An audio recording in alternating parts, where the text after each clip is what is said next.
Hey everybody, how you doing? This is Carl. Welcome to Carl's Opinion. Hey, sorry, got to hold on. Let me get this. There we go. Sorry, I got started a few minutes late there. We're just kind of getting some things organized around here, and we're getting ready to show the White House news feed is getting ready to come on, and let's just take a look to see where we're at on that. And let's see here. Where is it?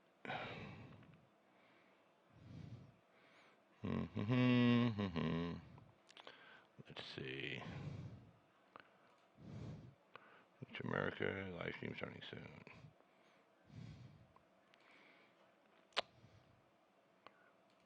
And yeah, that'll be the live stream from the White House, Salute to America, starting soon, and we'll be covering that live, and we'll have full audio on it, full video.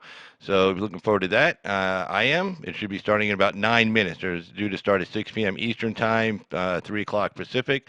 So this should be really good. And just want to say hey to everybody in the chat, Shonda, Jervis, Zacharias Kane Sword, and I saw somebody else back there a while back. But American Shield, how you doing? Good seeing you guys. But yeah, so this should be pretty exciting. I did want to get to a couple of stories, but we're probably going to miss it. But one thing I did want to show you, everybody was saying like how Trump was like, some kind of warmonger for wanting to have tanks and stuff like that, on the mall. And I just wanted to show you that that's a bunch of booey fooey, whatever you want to call it. But anyway, let's take a look here. I'll show you guys what I'm talking about. So, anyways, this is here we go.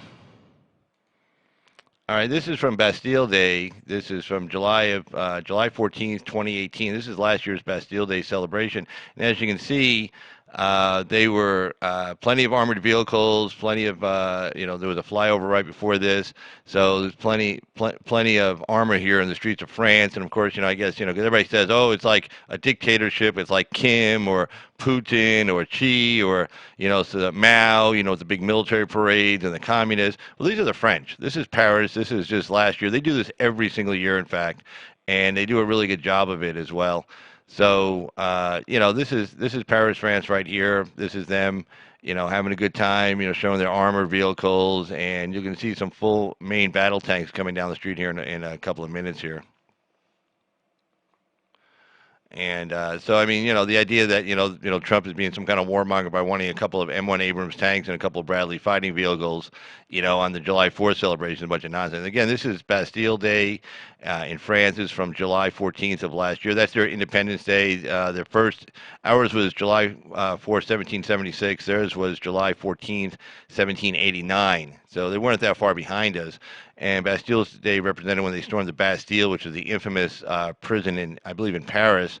And it was pretty much a place to hold political prisoners. The king and the queen would, if you were a political, if you were on the other side of the king, or they thought you might overthrow them, they locked you up in the Bastille. They tortured you, did all kinds of stuff. And there's a full main battle tank coming down the street in Paris. Obviously, they don't have any concerns about their tanks going down the street in Paris, right there. I mean, again, this is the French. This isn't, some fascist dictator. You're going to see here in a few seconds, is President Macron right there as well. Obviously, obviously he's not some kind of warmonger dictator either. So, I mean, there you go. So, I mean, and that's, I just wanted to kind of show you guys that because, it was just such a nonsensical narrative that they were trying to, say that Trump was some kind of warmonger. I mean, look, the mainstream media was trying to do everything humanly possible to try to suppress the number of people that were going to come out to this, to make people feel guilty for coming out to the July 4th celebration, to make them feel bad for going out to the July 4th celebration, and it's a real shame. It's a real shame the way they played it, actually.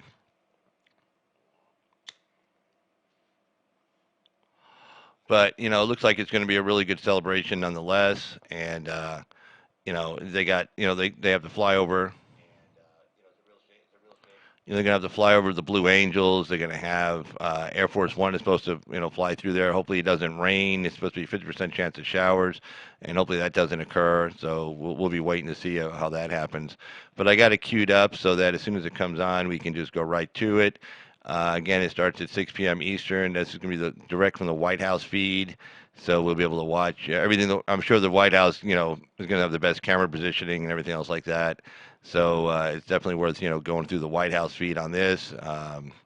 And putting that up. But again, this is Bastille Day. What we're seeing right now is Bastille Day. This is from just last year, July 2018. Again, they do this every single year, and they also have a big parade, military parade for Liberation Day. That's the day that Paris was liberated. I believe it was sometime in August, if I'm not mistaken.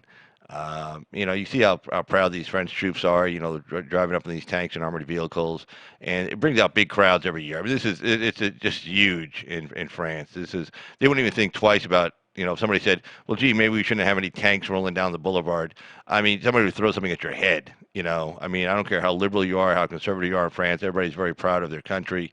They're very proud of their military as well. And again, you can see President Macron here in a few seconds. Um, there he is right there with his wife as well. So, I mean, obviously he's not some dictator, fascist, or something like that. And, it's good enough for the French. It should be good enough for us. But I got the Salute to America live stream queued up here. So as soon as it gets going, we'll be ready to rock and roll. So there you go. And let me bring this up.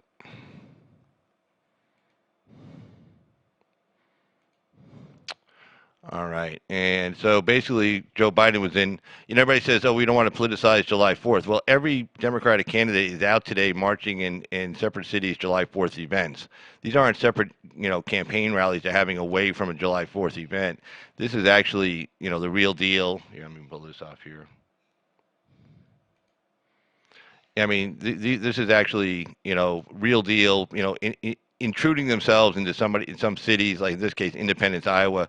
Some cities, July 4th event, walking around with signs, Biden 2020, Biden for president. Harris is doing the same thing, Booker's doing the same thing. So the idea that, well, gee, I guess the president can't do it because it's at the it's at the National Mall. You can't go out there, and it's not a campaign event. These people are actually holding campaign events in other people's cities. They're just intruding on their parades and everything like that. And I guess the cities don't mind because it brings the press. And let's be honest, if you're a businessman in these little towns, the press shows up, they're going to be buying a lot of food, drinking a lot of booze, that kind of stuff. It gets national. Iowans don't mind this because again, it brings the spotlight on them once a year, and people spend a lot of money in these little towns and cities all across Iowa, and especially the press. So it's a win-win for them. They don't mind it, but still, But anyway, let's take a look at this story real quick here before we cut over to the live feed. It hasn't come on yet. I got it ready to go. I'll just double check it. I'll just do a reboot on it just to make sure that I'll reload it just to make sure that it hasn't cut in yet. Okay, it looks like we're still good. So all right. So anyway, so we'll cover this story real quick, and then as soon as the live feed starts, let's see.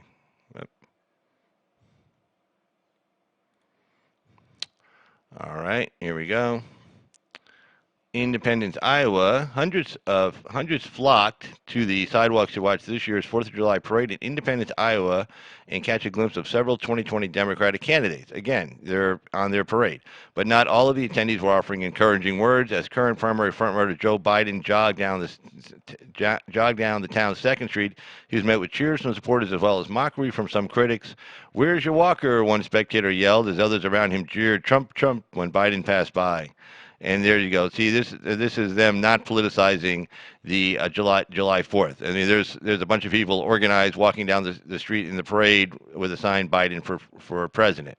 In Independence, Iowa. This wasn't a Biden rally. This is the town's 4th of July parade. So there you go. And of course, Biden was trying to look as young as possible, running around. Some people called out Sleepy Joe and things like that. But Biden's got some other major problems here. One thing is. Let's see.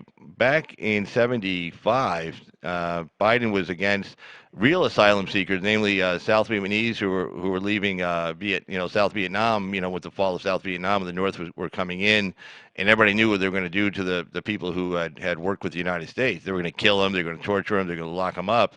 And Biden was only one of 3 senators in committee who voted against it, and he was only one of, I believe, 13 or 14 senators in the full Senate that voted against allowing South Vietnamese refugees to come in. He was just dead set against it. So this is what he said back in 19, I believe, 75. the U.S. has no obligation. Biden fought to keep Vietnamese refugees out of the U.S. Let's see here. Joe Biden, the 2020 Democratic presidential frontrunner, an advocate of large-scale immigration, once tried to block the evacuation of tens of thousands of South Vietnamese refugees who had helped the United States during the Vietnam War. As a senator, the future vice president, now 76, was adamant that the U.S. had no obligation, moral or otherwise, to evacuate foreign nationals, dismissing concerns for their safety as the North Vietnamese Army and Viet Cong swept south towards Saigon in 1975. Now, see, these are real. Hey, Charity Ann, how you doing? Happy 4th. Hey, Ant-Man G, how you doing? This is your best friend. Hey, Anthony, how you doing there? Good to see you, man. But yeah, so Biden versus people necessarily from Central America who are making false asylum claims. They just want to come up for a better life. That's fine. But these are real asylum claim people. These are people from South Vietnam, and everybody knew what happened when the North was going to come in there. Anybody who worked with the United States, they were going to be put in prison. They're going to get killed. Those are real asylum claims. So anyway, even though he's advocating for large-scale immigration and also allowing pretty much everybody to come in claiming asylum, even though when everybody knows it's not an asylum claim. Here he was back in '75 arguing against the South Vietnamese from coming into the country. As a senator, the future vice president, now 76, was adamant that the U.S. had no obligation, this is his quote, his words, the U.S. had no obligation, moral or otherwise, to evacuate foreign nationals, dismissing concerns for their safety as the North Vietnamese Army and Viet Cong swept south towards Saigon in 1975. Okay, I'm going to double check this live stream. It's supposed to come on at 3, so from the White House, let me just double check it. I'm going to reboot it right here, just make sure it hasn't started yet. Nope, still hasn't started, so we're still holding tight.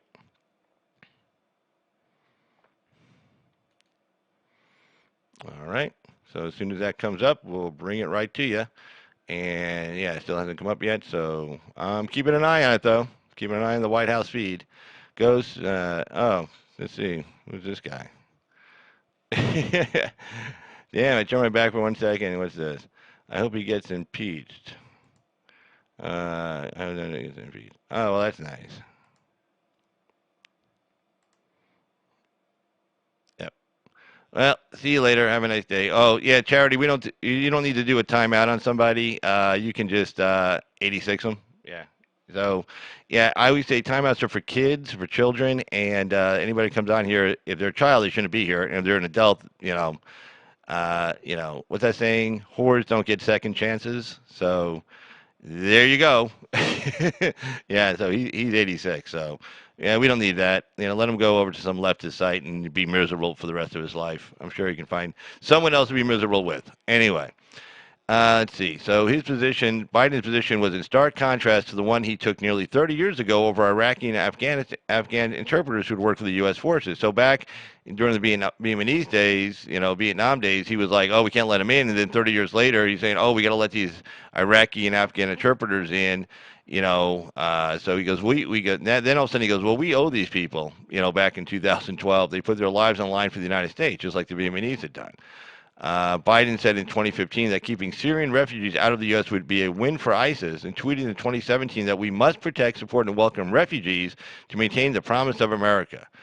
And so anyway, as South Vietnam collapsed at the end of the Vietnam War in the spring of '75, Gerald Ford and the U.S. government undertook to evacuate thousands of South Vietnamese families who had assisted the U.S. throughout the war. The leading voice in the Senate opposing this rescue was then Senator Joe Biden. Hundreds of thousands of South Vietnamese allies were in danger of recriminations from the communists, but Biden insisted that, quote, this is what he said, the United States has no obligation to evacuate 1 or 100,001 South Vietnamese. In April '75, Ford argued that as the last American troops were removed from the country, the U.S. should evacuate the South Vietnamese who had helped the U.S. during the war, too. The United States had a long tradition of opening its doors to immigrants of all countries, and we've always been a humanitarian nation. We felt that, this is Gerald Ford, we felt that a number of these South Vietnamese had been very loyal to the U.S. and deserved an opportunity to live in freedom. And, yeah, good to go, girl, Miss Charity, good to go. But Biden objected and called for a meeting between the president. But Biden objected even after all that. He wanted a meeting with the president and the head of the Senate Foreign Relations Committee to voice his objection to Ford's funding request. Secretary of State Henry Kissinger, who led the meeting, told the senators, including mainly Biden, that the total list of people endangered in Vietnam is over a million, but that we can reduce the list down to 174,000 if we had to. And Biden said U.S. allies should not be rescued. We should focus on getting the U.S. troops out, not getting the Vietnamese out. The military aid for the South Vietnamese government are totally different. Kissinger said there were Vietnamese to whom we have an obligation. Biden responded, I will vote for any amount for getting Americans out. I don't want it mixed with getting the Vietnamese out. Ford was upset with Biden's response, believing that failing to evacuate the South Vietnamese would be a betrayal of American values. Ford said, we opened our door to the Hungarians. Our tradition is to welcome the oppressed. I don't think these people should be treated any differently from any other people. The Hungarians, the Cubans, the Jews from the Soviet Union. Senate Foreign Relations Committee recommended the bill be passed by the full Senate vote of 14-3. Biden was only just one of 3 senators that voted against it. And then the whole Senate, then the conference report also passed the Senate as a whole by a vote of 46-17, where Biden voted against it. Saigon fell on April 30th, 1975. Let's see. So basically, and then a lot of people are saying that basically, if Biden doesn't take Iowa, he's pretty much dead in the water. All right, let me check the live feed again from the White House and make sure that it hasn't popped in. So let's see here. I'm going to reboot it, reload it, and just double check.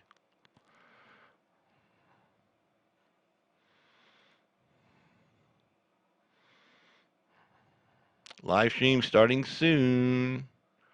So there we go. All right, so we're still good to go over here. To let you know. So as soon as it pops up, we're going to go right to it. So we're good. Hey Jervis, how you doing there? You see Mr. Jervis? But yeah, let's see here. Make sure this is off. All right. All right. Yeah, I got the live stream on the window right behind the window we're all watching here, and I got it up. And so as soon as they go live, so the White House live feed.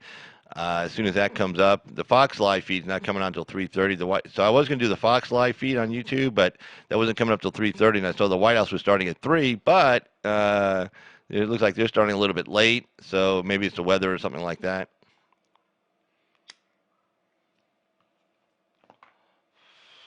But this Biden story is kind of interesting. It's like he's been falling, like he just fell like real fast. It's like, in a campaign you're gonna catch a hit or two. You're gonna be, things are gonna go bad. I mean, just remember the Trump campaign. Oh my God, it seemed like every other week there was another oh shit moment. I mean, he won, but I'm sure many of us remember how many oh shit moments there were during that campaign when we thought like, oh, how are we gonna get out of this mess? How are we gonna get out of this mess? How are we gonna get out of this mess? And the trick is, it's like like Rocky said, it's not how hard you get hit, because we all get hit and we all get knocked down. It's how you get up. It's how fast you get up. It's what you do when you get up, or something like that. But basically, it's a good point. In other words, we're all going to take hits in life. We're all going to get knocked down here and there. But what shows your character, what shows your ability to be able to get ahead of the pack, if you will, to be in front of the pack, or to be doing really, really well in your life is how you handle that. And a campaign is no different. Campaigns are going to get hits. I mean, Biden has a long record. I mean, obviously, I don't know, the staff should have realized he was going to catch hits on the busing thing. I mean, that should have been obvious as all hell, that he was going to catch hits on the busing thing, especially after Jake Tapper had an interview with Kamala Harris, and she said, she had been bussed, and then Tapper says, "Oh, did you know Biden was against busing?" Well, that was, back in January. I mean, nobody in the campaign was paying attention to a Kamala Harris interview and said, "Oh shit, we better have something ready to go. We better have something ready to go on this." There were a few people hovering around me now to watch here. By the representatively recruited some guests that aren't. Yeah, well, that's good. It's always good to have some people who are not under Trump derangement syndrome. That Trump derangement syndrome is like real. Hey, crazy chick Sheena, how you doing? Yeah, the Trump derangement syndrome is real. I mean, that's real. I mean, he could, like somebody said, he could cure cancer and be like, how can we do it fast enough? He could walk on water and be like, oh, gee, how many fish did you kill?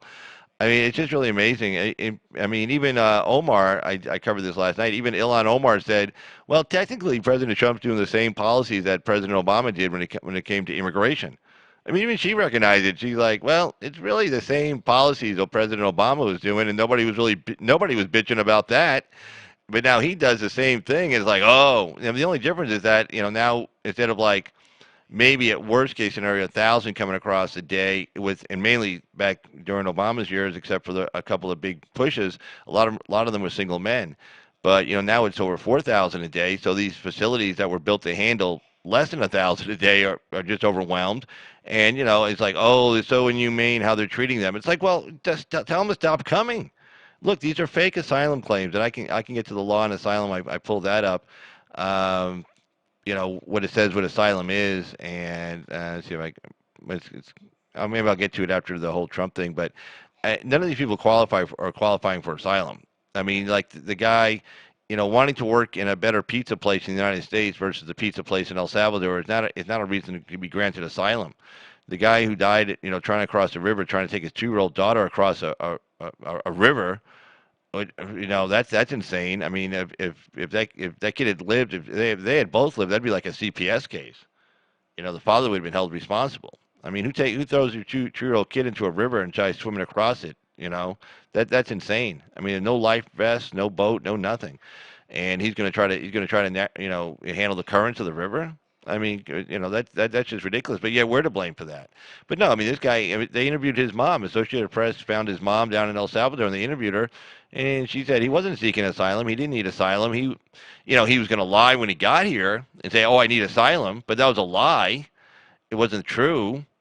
So she said, no, he had a job here. I mean, we know a lot of people, especially in the town I live. It's not a rich town. Pahrump is, it's working class, middle class, really less than working class.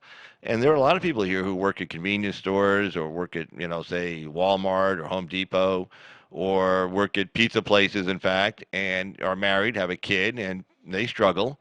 But, they don't get to go to Canada and say, hey, I need asylum because, I don't like working at the pizza place I work at in Pahrump, Nevada.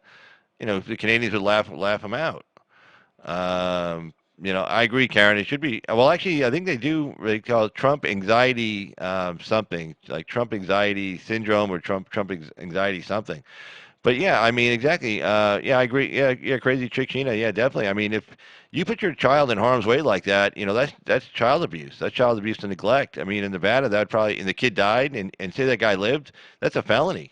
I mean, that guy'd be going to prison for a long time, a long time. But yet, it's our fault. And then they overcrowd the detention facilities because we don't. They're not big enough to handle this kind of numbers. And they say, oh, it's our fault. They say, oh, you shouldn't even hold them. You just let them come through. Oh, well, like that's not going to only encourage more people to come through. And then, who knows who's coming through. And then you can't even process them. You have no paperwork on them. And more humane thing would be just to turn them right around on the border. That's even more humane. Say, stop, you're not coming in, turn around. And if they don't leave, just force them over the other side. Say goodbye, just keep pushing, Yep, boom. Yeah, that's humane too. You do that, then they'll stay in their own country, make their own country a better place. Not like they can't. Not like they can make their country a better place. And hell, Guatemala, we went through the numbers the other day, and their GDP more than doubled in the last 10 years. Their murder rate went down in half in the last 10 years. Half, 50% down. Their crime rate, it's the lowest it's ever been in 15 to 20 years. I mean, it's not like, oh my God, this is terrible. It's not Syria. It's not a war zone. It's not a civil war going on. None of these countries are, in the middle of a civil war. They're not refugees under U.S. law and U.S. code. They lie and then they say, "Oh, gee, they don't even and it's like this cognitive dissonance. They don't even think what they're doing is wrong. They think we're supposed to take care of them. Somehow the United States, because we have more than other people do, because we worked our asses off the last couple hundred years to get here, that somehow we're supposed to just take care of everybody. Well, no, I tell you what, you work your asses off for the next 200 years, and you'll be just like us. Try that one out. Oh, well, that's too much work. Oh, well, tough shit. If you don't want to work, you don't work, you don't eat. That's how it works. There you go. But let's see here if they've got this up yet. But anyway, so let's see here. Let me pull this up.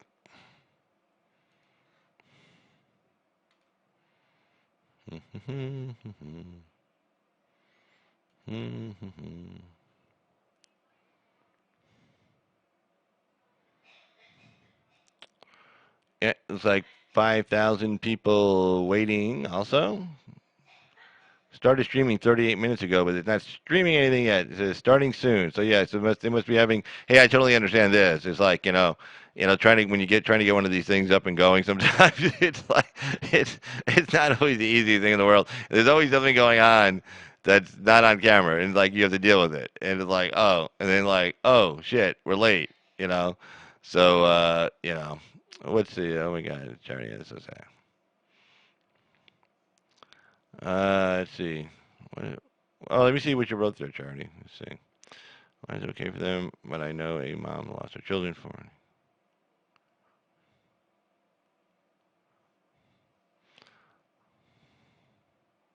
Yeah, I agree, Charity. And one that is sad, and then two, right? They can put their child's lives in danger and harm's way, and they have no consequences, and we're supposed to feel sorry for them. Oh, we're supposed to feel sorry for them. But okay, so let's see what it says here regarding Mr. Biden and his Waterloo. Biden faces his Waterloo, which is funny because there's a town, a city in Iowa called Waterloo, Iowa, as his campaign momentum stalls. So, speaking of which, Waterloo, Iowa. Uh, There we go. Yep, yep, yep, yep. When Joe Biden visited Iowa for the first time after he declared his third presidential run in late April, he promised Democrats in the state. Let me get this back here. He promised Democrats in the state he'd be there so often that they'd eventually grow sick of him. It is now July, and the former is on only his third visit to the state, having skipped one big gathering to attend his granddaughter's high school graduation, which I said at the time was bullshit because you don't miss those things. Like he said, again, when he announced, he goes, "Oh, you're going to see me so much, you're going to get sick of me." Well, his health problems kicked in, and obviously he's only been there a total of 3 times. Well, I mean, this is serious. Iowa's your first caucus. That's a big deal. They had that one big gathering with all the different candidates. Everybody could look at them side by side, and he didn't show up for that. And there was another one he missed in California. He didn't show up for that one. That was a pretty big one. I mean, that was a really big one. He didn't bother to show up for that. And it's just his health. And of course, they show him today walking down the street, and he's all trying to bounce around like he's young and everything. Hey, look, see, I mean, you wonder how much medication he's on right now. What do they give him? Like, steroids, meth, who knows? So anyway, so he's only been there 3 times. Then the 76-year-old who spent 36 years in the Senate, who was comfortably leading the rest of the Democratic pack by at least 10 points in the polls, but just a few weeks have turned a rashly confident campaign into one on the verge of crisis after a crushing debate performance by Kamala Harris, who attacked his handling of racial issues in the 70s and sinking poll numbers. And again, that's the problem isn't the fact that he got attacked for it.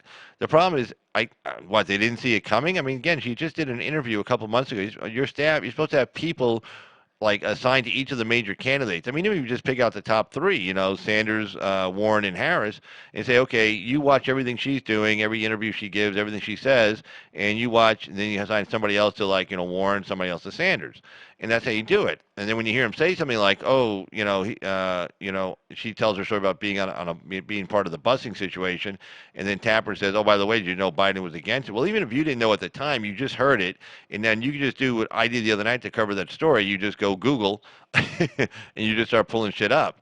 And you say, "Oh my God, we got a problem here." You run to the candidate, or they run to the campaign staff team first. Say, "Okay, look, we got a problem here. She's probably holding this back until the debate, where she's gonna slam dunk him on stage. Okay, let's get him ready. Let's have him ready to say something. Let's tell him how he's supposed to look. Not where when she says that I was that little girl, and he looks like, oh, I mean, he even made it more dramatic. Like, oh, he gave that quick look at her. He looked like, he looked awful. It was a terrible scene, and nobody had that prepared, ready to go. Nobody had a quick comeback for him to say, "Hey, look, this was I was against this," and at the time the 91% of African Americans were against it too. 95% of white people were against busing in 1973. 91% of African Americans were against busing too because it was taking kids out of their neighborhoods.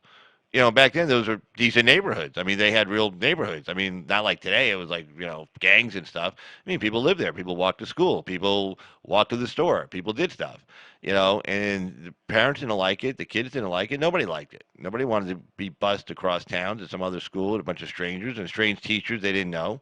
Nobody wanted that. So he could have brought that up. He could have brought up that, hey, it wasn't fair to the kids to, because the adults couldn't, learn how to integrate. It wasn't fair to put all the burden on the top of the children. That's why I didn't want to do it. He could have said that. I mean, there could have been 10 different good responses for that. That would have, could have definitely softened that, or even maybe a good counterpunch to come back and say, "Yeah, I can't believe you're playing the race card. Really? You're going to play the race card? Why are you doing that? Why are you going to play the race card on me? You know?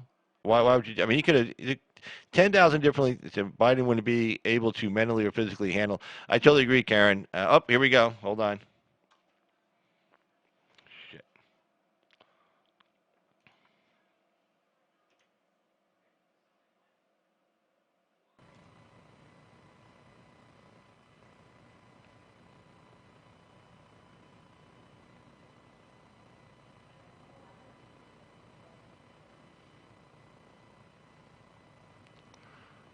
All right. It looks like we got the White House here. Make sure. Well, that's the White House. So I assume I hear noise.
Everybody see the president wave to us? That was pretty cool. He's like, "Hey, Carl. Hey, Carl's opinion. Hey, crazy chick. Hey, Karen. Hey, Jervis."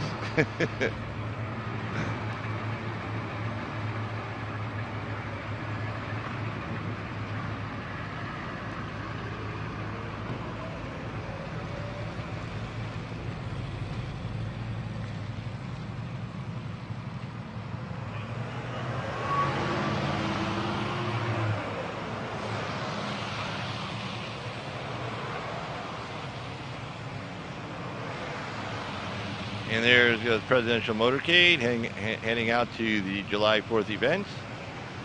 Totally cool.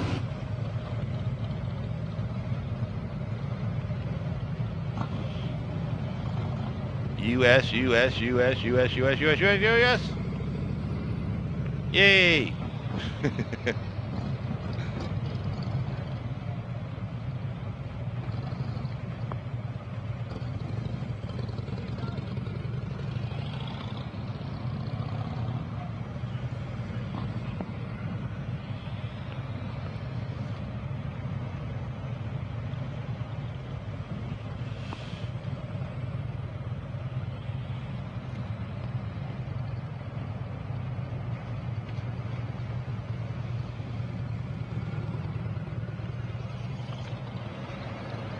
No, don't hit me. Don't hit me, cars. No, they're going to hit me. They're going to run me over. Oh, the weather looks a little wet. No, not raining, though.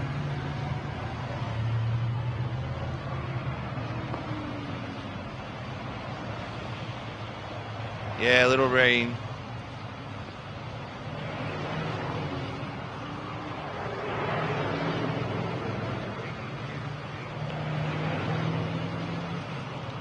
The big thing with fireworks, though, is wind. So as long as there's not a lot of wind, that's the big thing with the fireworks. And the planes can fly in the weather. I mean, they're designed to fly in the weather, so that's not a problem as far as planes go. Live stream will resume shortly.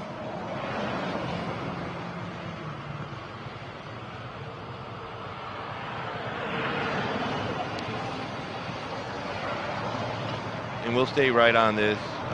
We won't cut away from it because, what's the point? Why would we want to? So it'll, as soon as they come back. Fox is starting theirs at 3:30, so maybe it's like he's planning on being there at the actual event at 3:30. So I mean, it's not that far away. I mean, DC's not a huge city, so it's not far for them. And obviously he doesn't worry about traffic. The roads are cleared for him to get through. So it's not like he's got to worry about stopping at a light or traffic or anything like that. He just take it right to where he's got to be.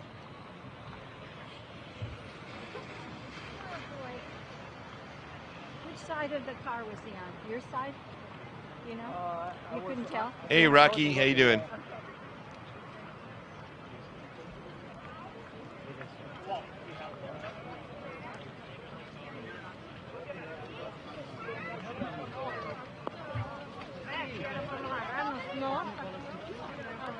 Yep.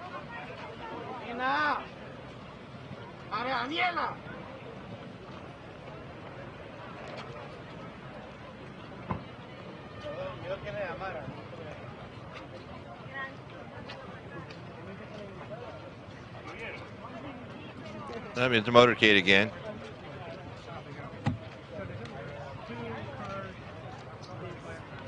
Yeah, like I said, he doesn't have to worry about any traffic. Yeah, that's right, Crazy Chick. Yeah, down in Virginia and Maryland, yeah, a lot of big suburban areas. That's why Northern Virginia always goes Democrat. You have a lot of government workers who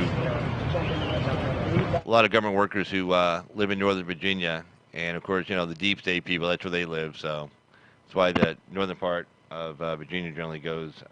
Let me cut this. All right, we got some music playing there. We're gonna make sure we don't catch any music coming onto the site. Don't want any problems. So we'll just cut the music off real quick here.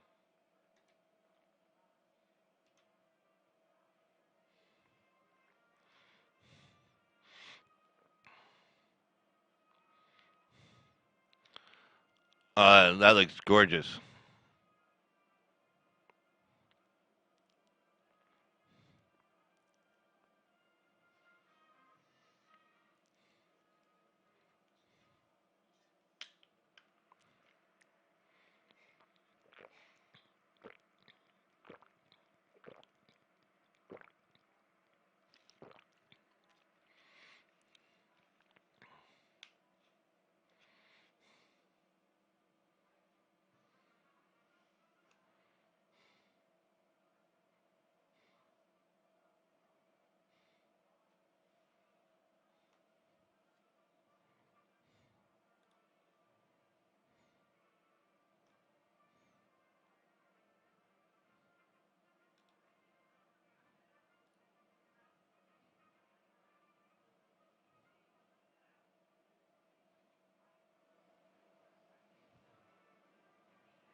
Ladies and gentlemen, the President of the United States, Donald J. Trump, and the First Lady of the United States, Melania Trump.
Hello, America. Hello.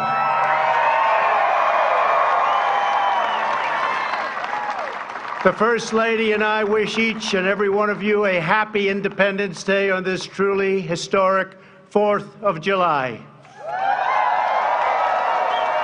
Today we come together as one nation with this very special salute to America. We celebrate our history, our people, and the heroes who proudly defend our flag, the brave men and women of the United States military. We are pleased to have with us Vice President Mike Pence and his wonderful wife, Karen.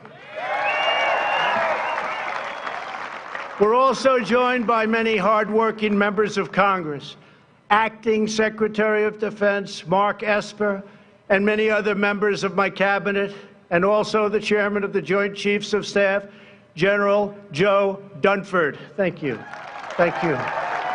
Thank you. Lieutenant General Daniel Hawkinson of the National Guard, and distinguished leaders representing each branch of the United States Armed Forces, the Army, Navy, Air Force, Coast Guard, Marines, and very soon, the Space Force.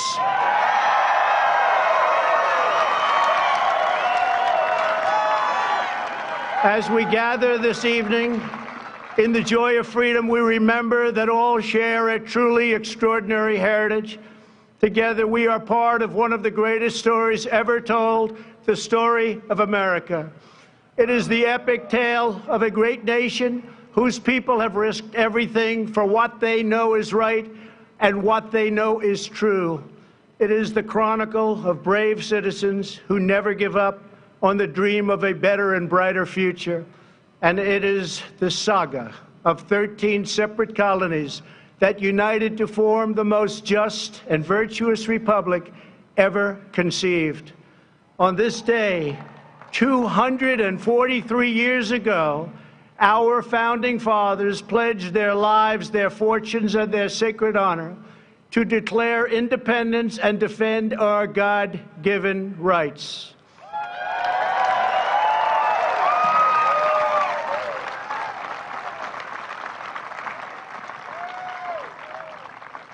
Thomas Jefferson wrote the words that forever changed the course of humanity. We hold these truths to be self-evident, that all men are created equal, that they are endowed by their Creator with certain unalienable rights, that among these are life, liberty, and the pursuit of happiness.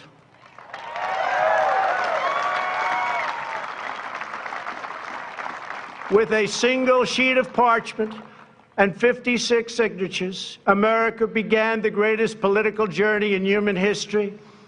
But on that day, the Patriots who would determine the ultimate success of the struggle were 100 miles away in New York. There, the Continental Army prepared to make its stand, commanded by the beloved General George Washington.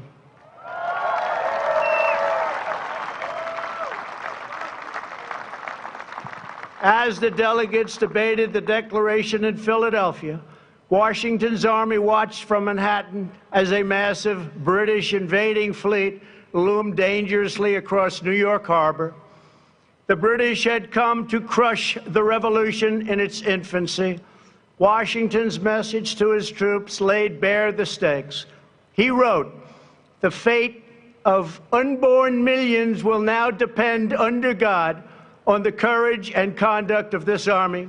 We have therefore to resolve to conquer or die."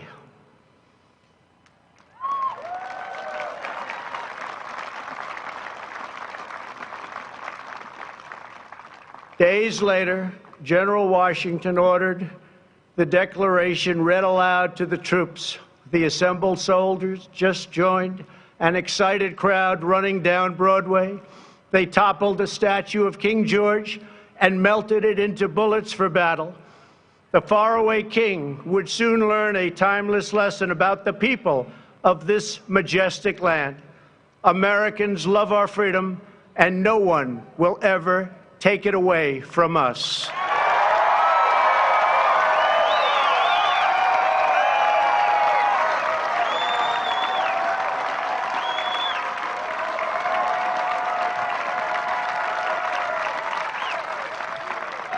That same American spirit that emboldened our founders has kept us strong throughout our history.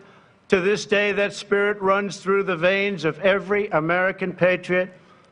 It lives on in each and every one of you here today. It is the spirit, daring and defiance, excellence and adventure, courage and confidence, loyalty and love that built this country into the most exceptional nation in the history of the world, and our nation is stronger today than it ever was before. It is its strongest now.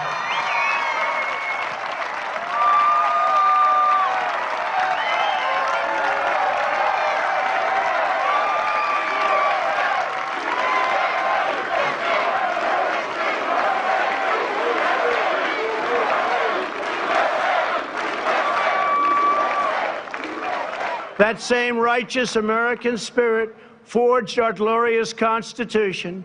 That rugged American character led the legendary explorers Lewis and Clark on their perilous expedition across an untamed continent. It drove others to journey west and stake out their claim on the wild frontier. Devotion to our founding ideals led American patriots to abolish the evil of slavery, secure civil rights, and expand the blessings of liberty to all Americans.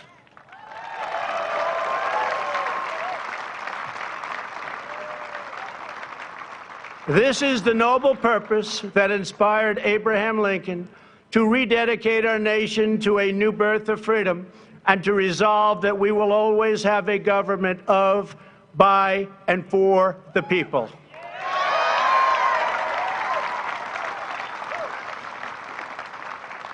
Our quest for greatness unleashed a culture of discovery that led Thomas Edison to imagine his light bulb, Alexander Graham Bell to create the telephone, the Wright brothers to look to the sky and see the next great frontier. For Americans, nothing is impossible.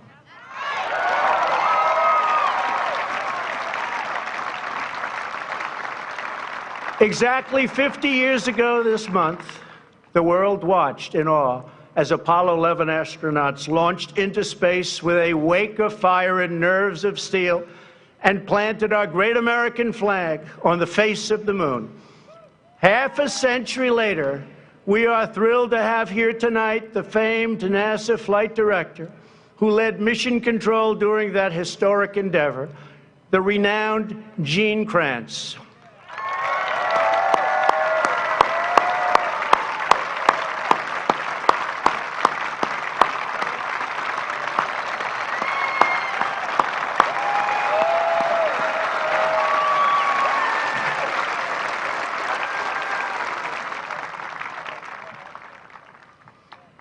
Gene, I want you to know that we're going to be back on the moon very soon, and someday soon we will plant the American flag on Mars. It's happening, Gene. It's happening. Our nation's creativity and genius lit up the lights of Broadway and the sound stages of Hollywood. It filled the concert halls and airwaves around the world with the sound of jazz, opera, country, rock and roll, and rhythm and blues. It gave birth to the musical, the motion picture, the Western, the World Series, the Super Bowl, the skyscraper, the suspension bridge, the assembly line, and the mighty American automobile. It led our citizens to push the bounds of medicine and science to save the lives of millions. Here with us this evening is Dr. Emanuel Freireich. When Emanuel began his work, 99% of children with leukemia died. Thanks largely to Dr. Freireich's breakthrough treatments, currently 90% of those with the most common childhood leukemias survive. Doctor, you are a great American hero. Thank you.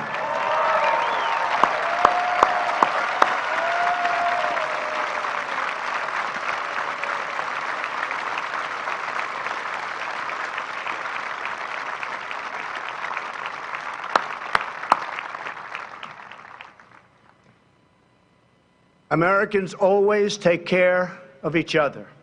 That love and unity held together the first pilgrims. It forged communities on the Great Plains. It inspired Clara Barton to found the Red Cross, and it keeps our nation thriving today. Here tonight, from the Florida Panhandle, is Tina Belcher. Her selfless generosity over 3 decades has made her known to all as Mrs. Angel. Every time a hurricane strikes, Mrs. Angel turns her tiny kitchen into a disaster relief center. On a single day after Hurricane Michael, she gave 476 people a warm meal. Mrs. Angel, your boundless heart inspires us all. Thank you.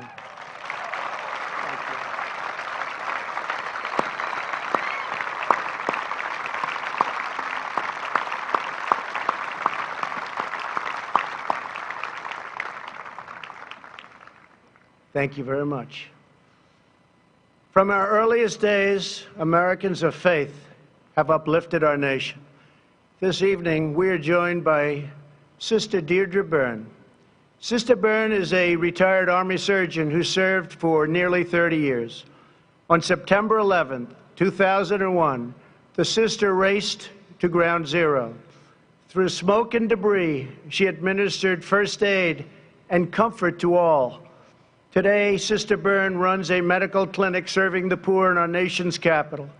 Sister, thank you for your lifetime of service. Thank you.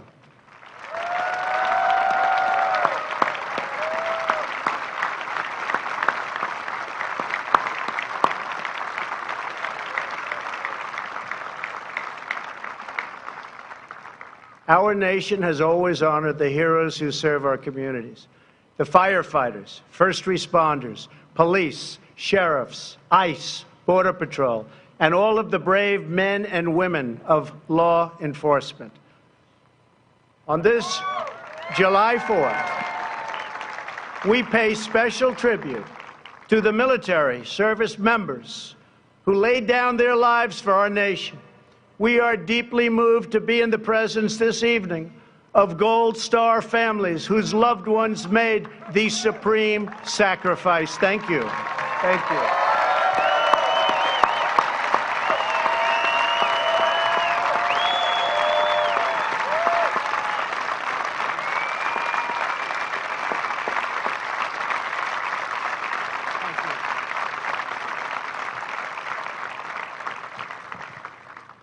Thank you very much. Throughout our history, our country has been made ever greater by citizens who risked it all for equality and for justice. 100 years ago this summer, the women's suffrage movement led Congress to pass the constitutional amendment giving women the right to vote.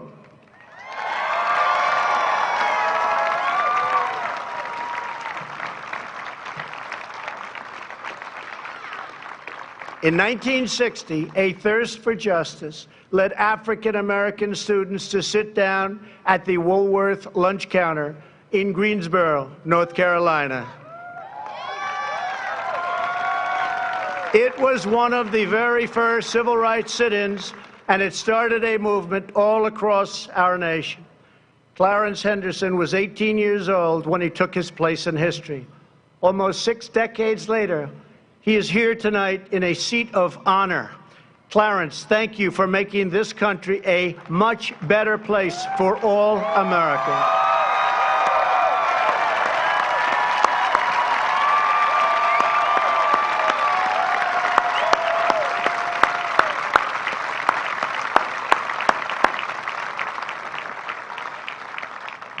In 1963, Reverend Martin Luther King Jr. stood here on these very steps and called on our nation to live out the true meaning of its creed and let freedom ring for every citizen all across our land. America's fearless resolve has inspired heroes who defined our national character, from George Washington, John Adams, and Betsy Ross to Douglas, Frederick Douglass, the great Frederick Douglass, Harriet Tubman, Amelia Earhart, Douglas MacArthur, Dwight Eisenhower, Jackie Robinson, and, of course, John Glenn. It has willed our warriors up mountains and across minefields. It has liberated continents, split the atom, and brought tyrants and empires to their knees. Here with us this evening is Earl Morse. After retiring from the Air Force, Earl worked at a VA hospital in Ohio. Earl found that many World War II veterans could not afford to visit their memorial on the National Mall. So Earl began the very first honor flights that have now brought over 200,000 World War II heroes to visit America's monument. Earl, thank you. We salute you. Thank you.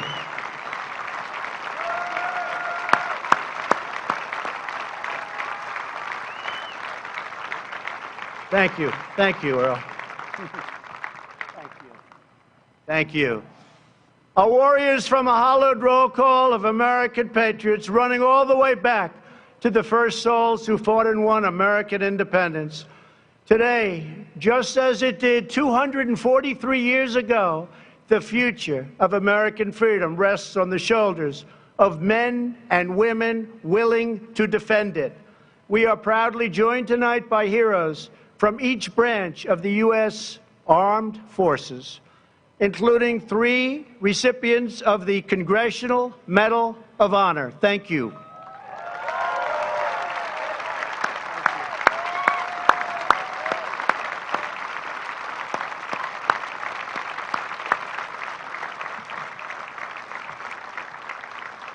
They and thousands before us served with immense distinction, and they loved every minute of that service.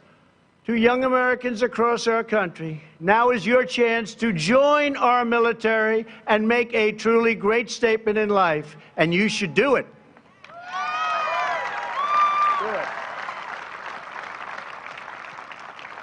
We will now begin our celebration of the United States Armed Forces, honoring each branch's unique culture, rich history, service song, and distinct legacy. I invite Acting Secretary, please, Mark Esper, Secretary of Defense, and Chairman Dunford, head of the Joint Chiefs of Staff, please join me.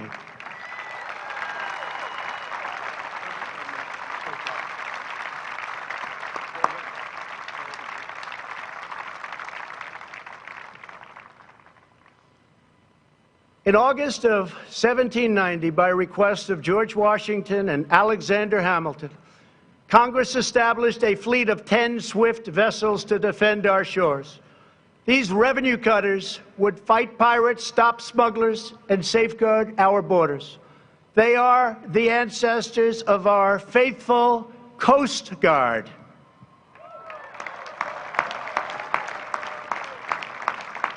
When our ships were seized and sailors kidnapped by foreign powers in 1812, it was a revenue cutter, the swift schooner Thomas Jefferson, that swept in to capture the first British vessel of the war. In 1897, when 265 whalers were trapped in ice and the ice fields of Alaska were closing up, courageous officers trekked 1,500 miles through the frozen frontier to rescue those starving men from certain death. In 1942, the Coast Guard manned landing craft for invasions in the Pacific when the enemy attacked U.S. Marines from the shores of Guadalcanal. Coast Guard Signalman First Class Douglas Munro used his own boat to shield his comrades from pounding gunfire. Munro gave his life. Hundreds of Marines were saved. As he lay dying on the deck, his final question embodied devotion that sails with every Coast Guardsman. Did they get off? On D-Day, the Coast Guard's famous Matchbox fleet served valiantly through every hour of the greatest amphibious invasion in the history of our country.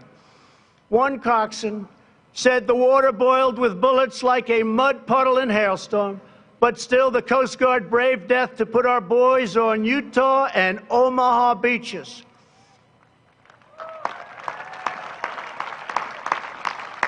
Every Coast Guardsman is trusted to put service before all.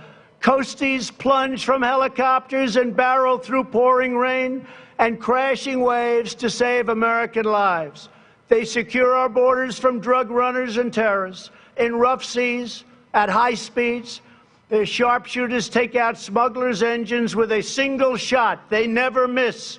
When the red racing stripes of a Coast Guard vessel break the horizon, when their chopper blades pierce the sky, those in distress know that the help is on their way, and our enemies know their time has come.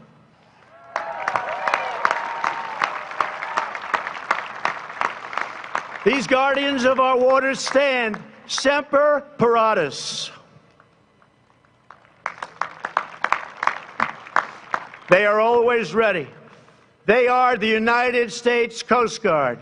Representing the Coast Guard today, you will soon see an HH-60 Jayhawk helicopter based at Coast Guard Air Station Clearwater, along with an HH-65 Dolphin from Air Station Atlantic City and an HC-144 Ocean Sentry from Air Station Miami.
Thank you.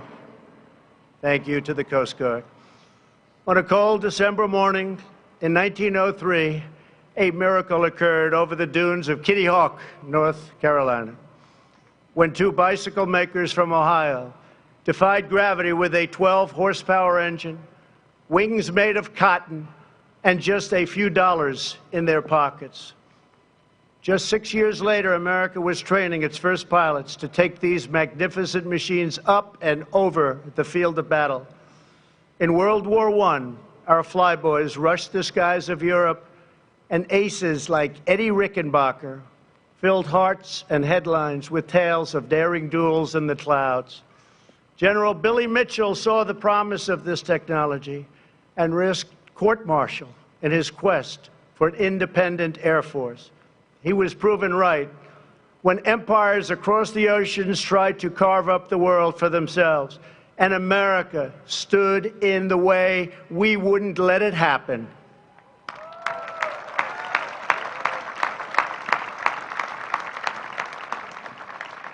After Pearl Harbor, Lieutenant Colonel James Doolittle and his raiders flew B-25 bombers off a carrier deck in the deep Pacific in a daring feat of American resolve. And as President Roosevelt said, the Nazis built a fortress around Europe, but they forgot to put a roof on it.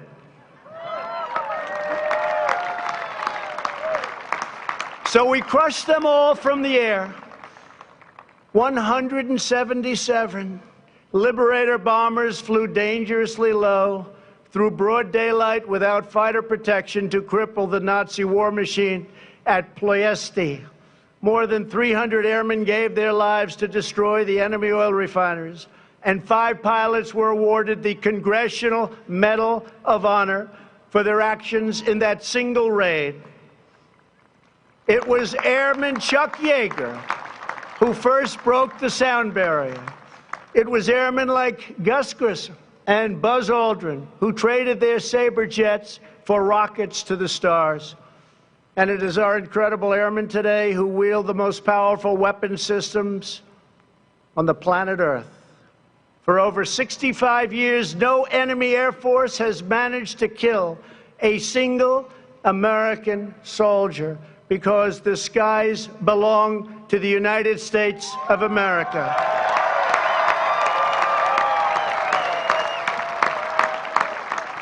No enemy has attacked our people without being met by a roar of thunder and the awesome might of those who bid farewell to earth and soar into the wild blue yonder.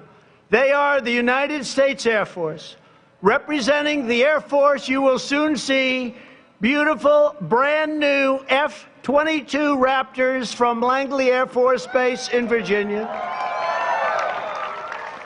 and one magnificent B-2 stealth bomber from Whiteman Air Force Base in Missouri.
What a great country.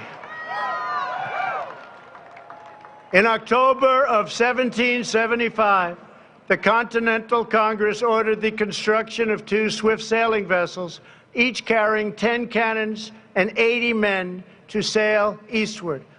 Our young fleet tested their sea legs against the most powerful navy the world has ever seen. John Paul Jones, America's first great naval hero, said, "I wish to have no connection with any ship that does not sail fast, for I intend to go in harm's way." He got his wish many times when his ship was shot into pieces off the coast of England by a British vessel and her 4 dozen guns. When demanded to surrender, Jones very famously declared, "I have not yet begun to fight."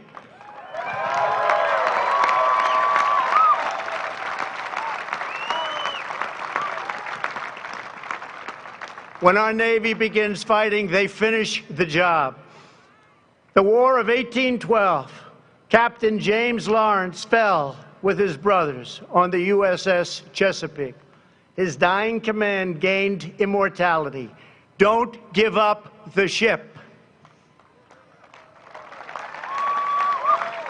In the Battle of Mobile Bay, Admiral David Farragut lashed himself to the rigging of his flagship to see beyond the cannon smoke, crying, "Damn the torpedoes, full speed ahead." In World War II, it was aviators launched from the carrier Enterprise, Hornet, Yorktown, who filled the skies of Midway and turned the tide of the Pacific War. Nobody could beat us. Nobody could come close. On D-Day, CB engineers came ashore to destroy blockades and barriers, making way for the invasion. Many lost their lives, but they took the German defenses with them, and our men crushed upon the beaches like a mighty storm. From the naval demolition units of World War II arose a force that became famous in the Mekong Delta. They don't want to see our force again. The very best of the very best, the Navy SEALs.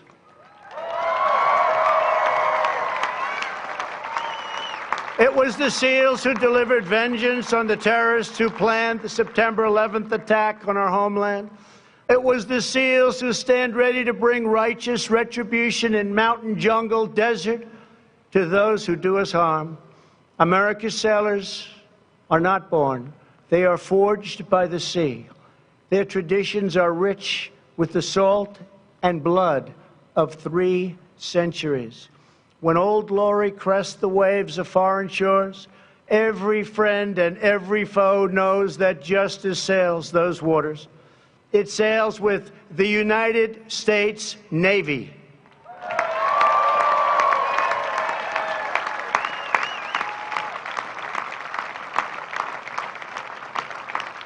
Representing our great Navy today will be 2 F-18 Super Hornets from Naval Air Station Oceana in Virginia, along with 2 F-35 Lightnings from Naval Air Station Lemoore in California.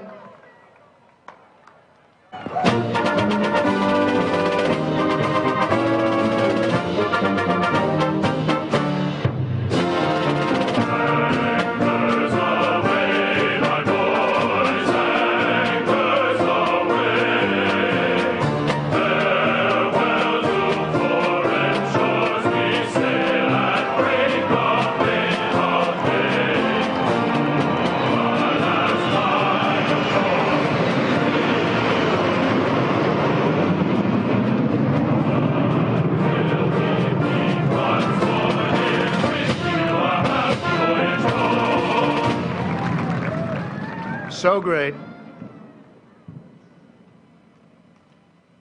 In November of 1775, the Continental Congress created 2 battalions of a new kind of warrior, one who kept and would protect our ships and sailors and be at home both ashore and in the mast with musket in hand. Their versatility was proven in the War of Independence when 234 Continental Marines conducted their first amphibious raid, capturing the British supply of gunpowder and cannons at Fort Nassau. Ever since, Marines have fought in every American war. Their legend has grown and grown and grown with each passing year. It was the Marines who won America's first overseas battle, vanquishing Barbary pirates on the shores of Tripoli. Their high, stiff collar, which shielded them from the pirate's sword, earned them the immortal name Leatherneck.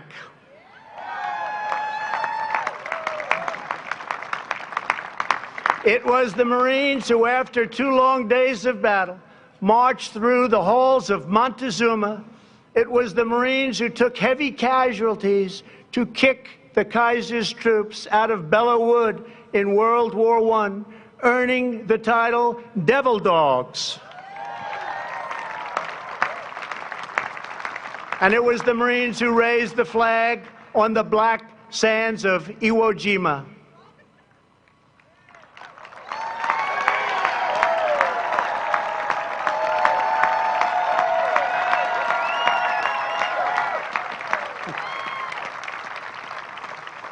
From the Chosin Reservoir to Khe Sanh, from Helmand to Baghdad, Marines have struck fear into the hearts of our enemies and put solace into the hearts of our friends. Marines always lead the way. After the 1983 Marine barracks bombing in Beirut, which claimed the lives of 241 great U.S. servicemen, Marine Sergeant Jeffrey Nashton lay in bandages, so badly wounded, barely alive. When the Commandant of the Marine Corps came to visit his hospital, Sergeant Nashton had to feel for the general's collar. He wanted to feel his 4 stars. He could not see and he could not speak. He signaled for pen and paper, and with shaking hand he wrote 2 words, Semper Fi.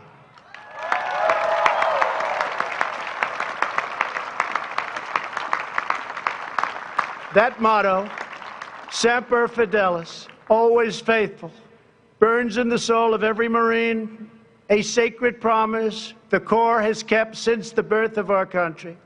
They are the elite masters of air and land and sea on battlefields all across the globe. They are the United States Marines.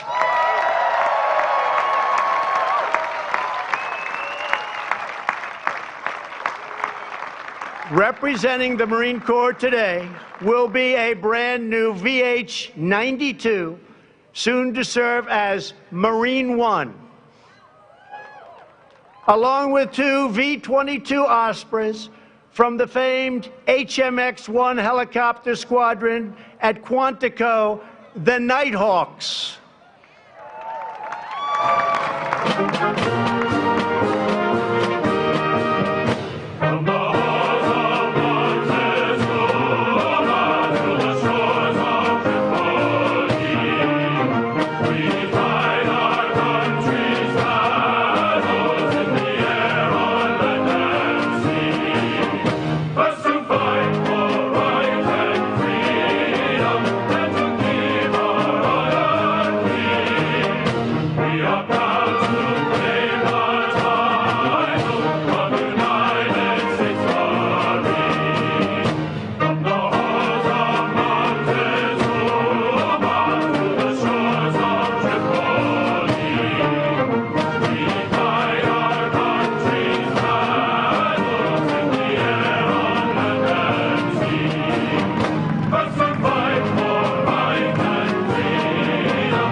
In June of 1775, the Continental Congress created a unified army out of the revolutionary forces encamped around Boston and New York, and named after the great George Washington, Commander-in-Chief. The Continental Army suffered a bitter winter of Valley Forge, found glory across the waters of the Delaware, and seized victory from Cornwallis of Yorktown. Our Army manned the airport. It ran the ramparts. It took over the airports. It did everything it had to do.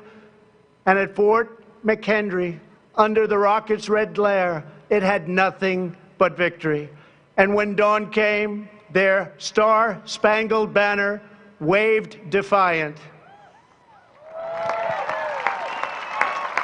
At Shiloh, Antietam, and Gettysburg, our soldiers gave the last full measure of devotion for the true unity of our nation and the freedom of all Americans. In the trenches of World War I, an Army sergeant named Alvin York faced an inferno of enemy fire and refused to retreat. He said, "I won't leave, I won't stop." He shot his rifle 18 times, killing 18 of the enemy. When they fixed bayonets and charged, he killed 7 more. The entire German machine gun battalion surrendered because of one man, Alvin York. A generation later, the Army returned to Europe and embarked upon a great crusade. With knives and rifles in hand, the Rangers scaled the cliffs of Normandy. The 101st Airborne leapt into the danger from above, illuminated only by enemy flares, explosions, and burning aircraft. They threw back the Nazi Empire with lightning of their own from the turrets of Sherman tanks and the barrels of the M1 rifle. In the darkness of the Battle of the Bulge, with Nazis on every side, one soldier is reported to have said, "They've got us surrounded again, the poor bastards."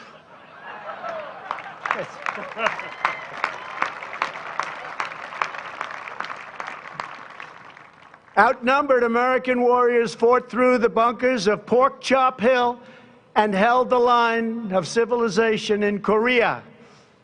In the elephant grass of Vietnam, the 1st Cavalry made its stand amid a forest consumed in flame with enemies at every single turn.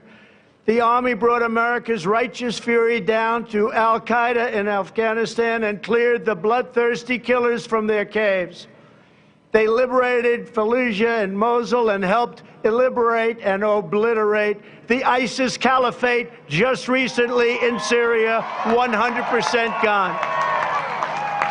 Through centuries, our soldiers have always pointed toward home, proclaiming, "This we'll defend." They live by the creed of Douglas MacArthur, "In war, there is no substitute for victory." They are the greatest soldiers on earth.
Nearly 250 years ago, a volunteer army of farmers and shopkeepers, blacksmiths, merchants, and militiamen risked life and limb to secure American liberty and self-government.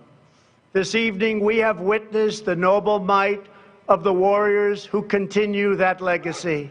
They guard our birthright with vigilance and fierce devotion to the flag and to our great country.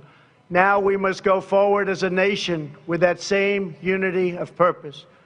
As long as we stay true to our cause, as long as we remember our great history, as long as we never, ever stop fighting for a better future, then there will be nothing that America cannot do.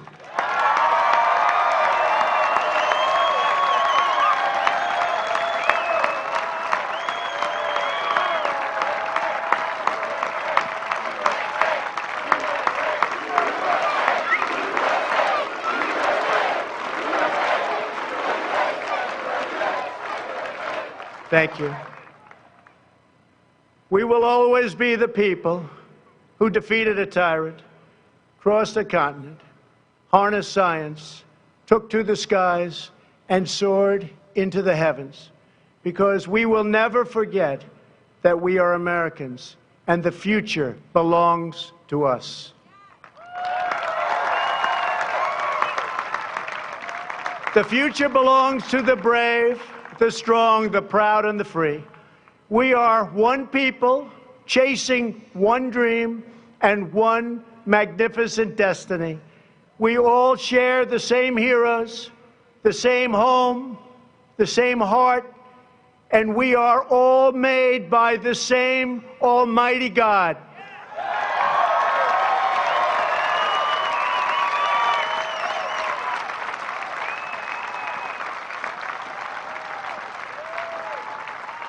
From the banks of the Chesapeake to the cliffs of California, from the humming shores of the Great Lakes to the sand dunes of the Carolinas, from the fields of the heartland to the Everglades of Florida, the spirit of American independence will never fade, never fail, but will reign forever and ever and ever. So once more, to every citizen throughout our land, have a glorious Independence Day. Have a great 4th of July. I want to thank the Army Band, the National Park Service, the Interior Department, the incredible pilots overhead, and those who are making possible the amazing fireworks display later this evening. Now, as the band plays the Battle Hymn of the Republic, I invite the First Lady, Vice President and Mrs. Pence, the service secretaries and military leaders to join me on stage for one more salute to America by the famous, incredible, talented Blue Angels. God bless you, God bless the military, and God bless America. Happy 4th of July.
in the evening dews and dance, I can read his righteous sentence in the dim and flaring lamps. His day is marching on. Glory, glory, hallelujah. Glory, glory, hallelujah. Glory, glory, hallelujah. His truth is marching on.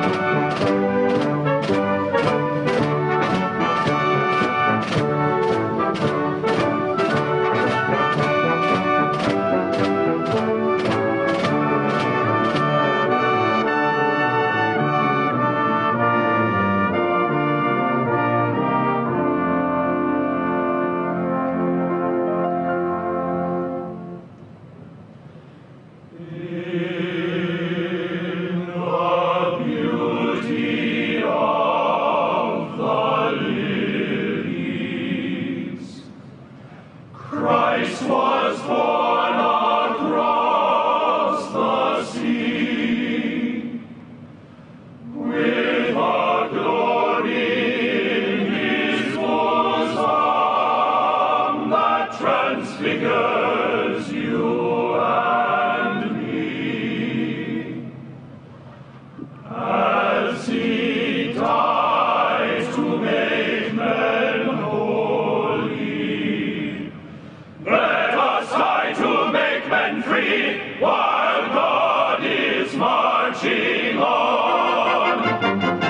Glory, glory, hallelujah. Glory, glory, hallelujah. Glory, glory, hallelujah. His truth is marching on. Glory, glory, hallelujah. Glory, glory, hallelujah. Glory, glory, hallelujah. His truth is marching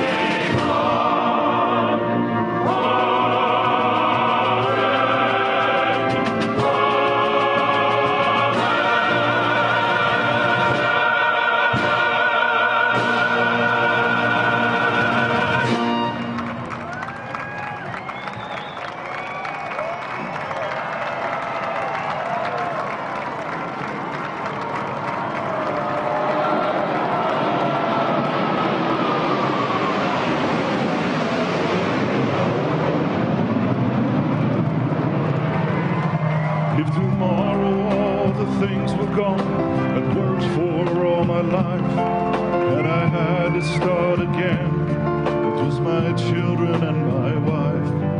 I thank my lucky stars to be living here today, 'cause the flag still stands for freedom, and they can't take that away.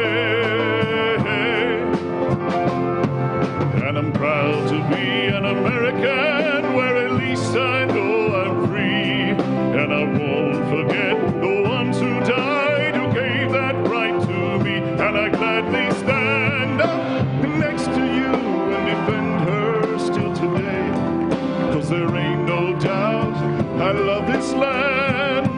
God bless the USA.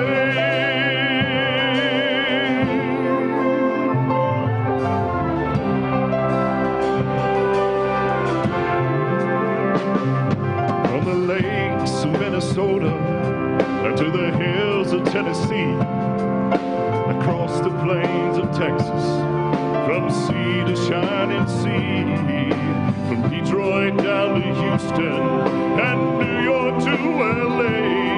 Well, there's pride in every American heart. It's time we stand and say,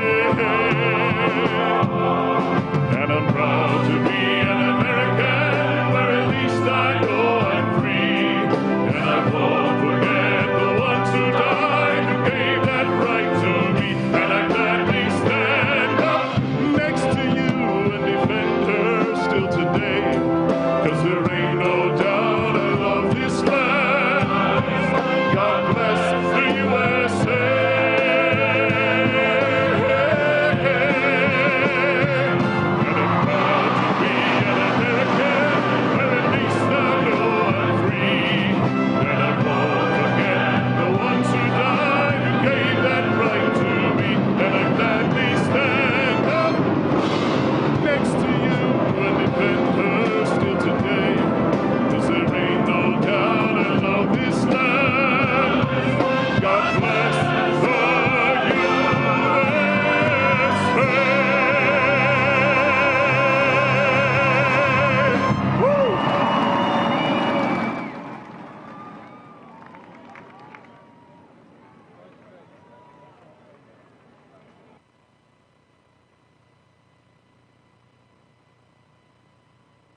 Hey everybody, that was like freaking awesome. And if you didn't like that, I don't know what to tell you. That was the bomb. And with the Blue Angels flying overhead there at the end, that was just awesome.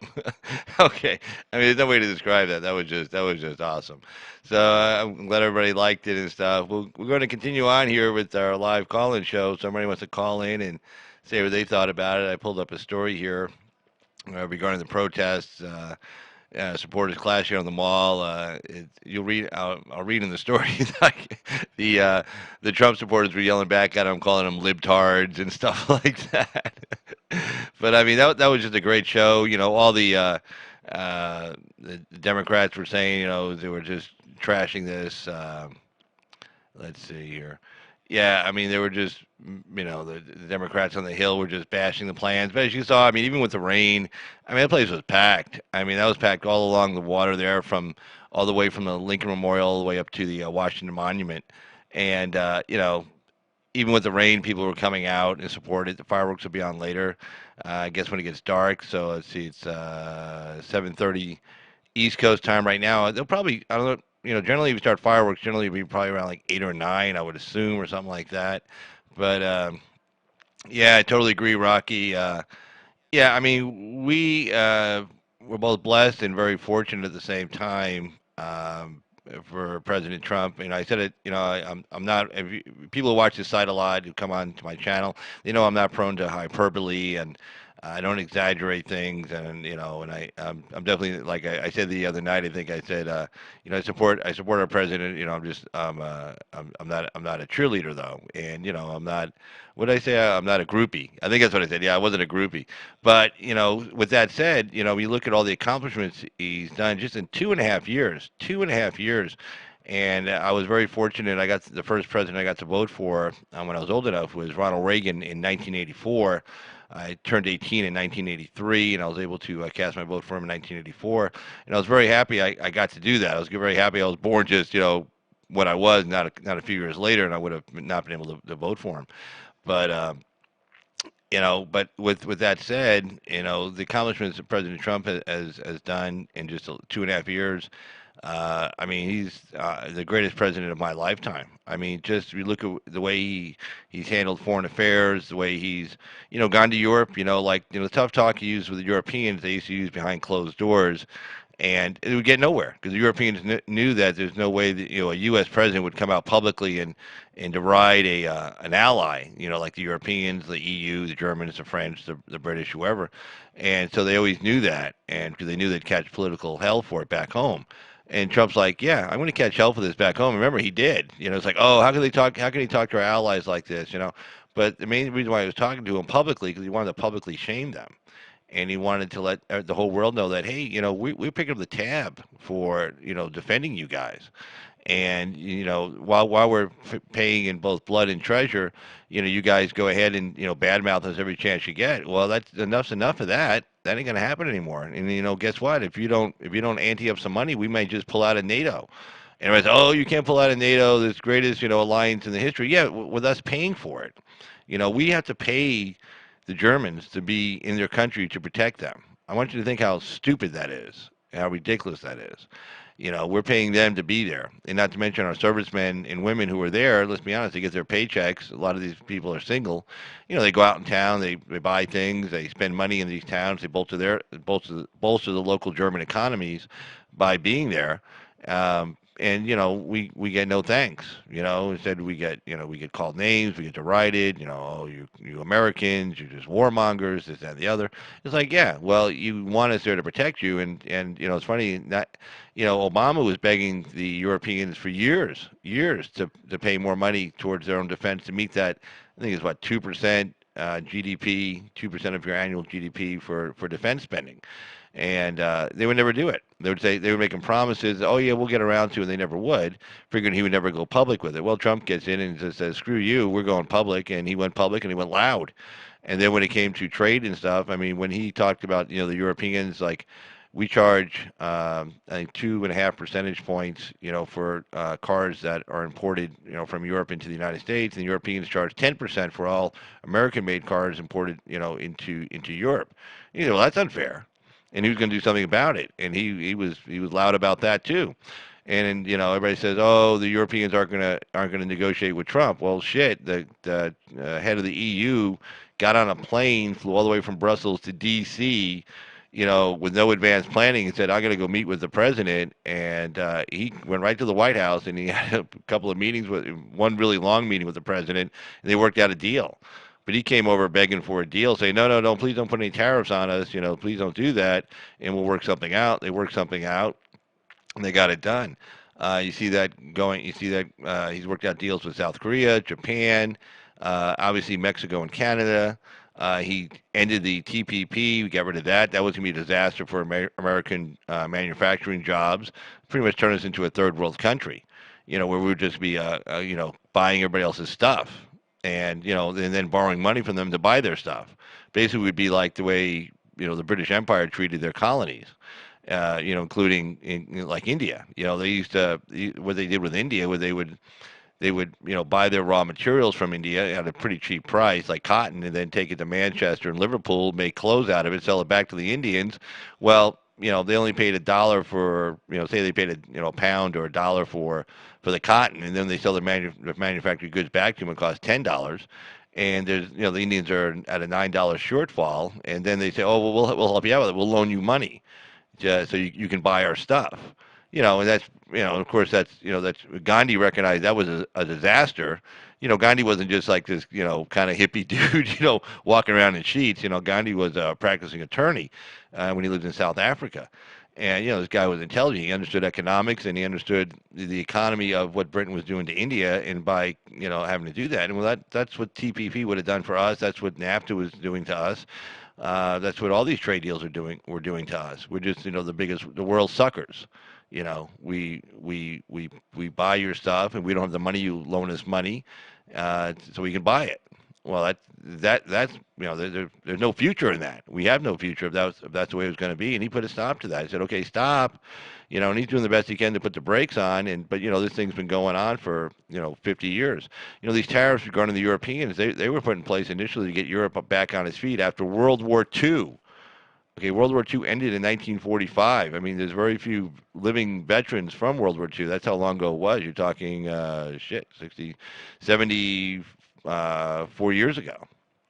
And that's a long time, So it's Europe's built. Okay, they built up they built up their economies. They can have high-speed rail. They can have tons of social services and social programs because we spend the money defending them, and we pay tariffs for anything we buy. We sell to them. So we don't need to be we need to have fair fair trade should mean equal trade like Trump said. Well, okay, we'll just how about we just get rid of all the tariffs? Nobody has tariffs on anybody, anything, anywhere. Well, let's get the shit out of everybody because everybody's got the better deal right now. They don't want to give that up. So what he's doing all around the world, and and again the economy. I went through this last night. We did a side by side with his first 29 months versus President Obama's second term. The increase in wages for all kinds of middle class and lower middle and working class people, and it showed and then state by state in the swing states, except for Michigan, which was a little bit lower than President Obama's second term. All the other states, the numbers are much better now than they were, back in the end of 2016, and the economy really did pick up right after he got elected. I can tell you that. I can show you the numbers from November and December of 2016 in my own office versus November, December of 2015. I mean, it's just a night and day difference. It was just a night and day difference. It's almost like after he got the stock market the same way. Stock market didn't wait till January 20th, 2017 to start moving. At first they said, "Oh, the stock market's going to crash," and then when the market, even the Dow Jones futures that night were down, and everybody predicted, "Oh my God, it's going to be Armageddon." And then everybody woke up realizing, "Wait a second, this is a pro-growth president. He's going to cut taxes and get rid of regulations." And even though they knew the tax cuts would take a long time to get through Congress, they knew he could start getting rid of the regulations pretty quick. And right after he got elected, I think it was within 24 hours or 48 hours, the stock market just went through the roof because they knew, hey, we got somebody who's going to be on our side here. And if it wasn't for the damn Fed raising interest rates 4 times in 2018, this thing would have been really going through the roof. But they were putting the brakes on, which they didn't do when President Obama was in. In fact, they decreased them. In fact, the prime rate was at 0. 0%, you know. So, I mean, they made money available and cheap, and President Obama still couldn't get it done because if you look at his GDP, annual GDP growth from 2015, it was 2.2%, which is nothing to write home about. But it went down in his last year. 2016, it went down to 1.5%, and that's when he gave that speech. Well, Americans, you just have to get used to, growth at less than 2%. And the candidate Trump at the time is saying he's going to bring back manufacturing jobs, and President Obama's like, well, does he have a magic wand? No, he just has the ability to do it. To say we can put America first. We're a really strong country. I mean, economically, militarily, and our people. So if you put our country first in our foreign policy, economic policy, everything else, trade policy, we're gonna succeed. I mean, there's a lot of power behind that. So he just pretty much just said, "Okay, I'm just going to let you guys go." He just took the leash off, took the chains off, and here we are now. We're rocking and rolling. Yeah, well, I totally agree, Cameron.